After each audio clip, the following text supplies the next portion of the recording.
Some would say I'm not qualified to be giving knitting advice, but I say sometimes you learn best from the person who's right where you are. This is my second time knitting the step-by-step sweater by Florence Miller for someone. I'm holding a strand of Drops Lima in sea green with this hand-dyed fluff yarn from a local indie dyer.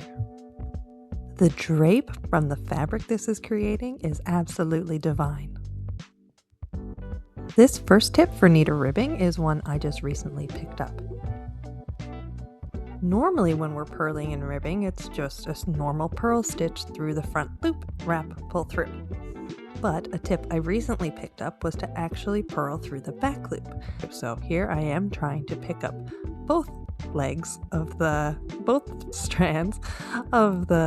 back loop, putting my needle from back to front, wrap, pull it through. And now I'm going to do it again. Going through the back loop, wrap, pull it through. You can see the difference when I hold these two sections of ribbing next to each other.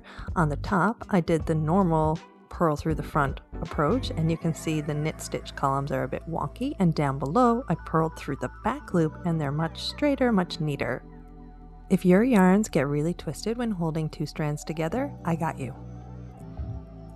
All you're going to do is wrap those two strands around your middle finger and knit normally. I found this creates a really nice even tension for me, and it's actually even reduced some of my arm pain. But most importantly, of course, that having to untwist your yarns, no longer a problem. You might have noticed me knitting through the back loop here, and that's because I opted to do a split hem instead of the normal hem.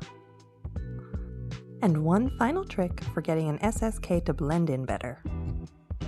By default, slipping a stitch means slipping it purlwise with the yarn in back. So SSK, you would normally slip the first stitch with the yarn in back purlwise, and then you'd slip the second stitch with the yarn in back purlwise and knit them through the back loop together. Instead, slip that first stitch knitwise with the yarn in back. Then slip the second stitch purlwise with the yarn in back and knit them both together through the back loop. This is going to make for a decrease that blends in much more seamlessly, more like the knit two together would. Here's one from earlier, and I think it blends in pretty nicely, especially when I look at other garments I've knit that did it SSK in the purlwise fashion. So there you have it, 3 simple tips from one beginner knitter to another.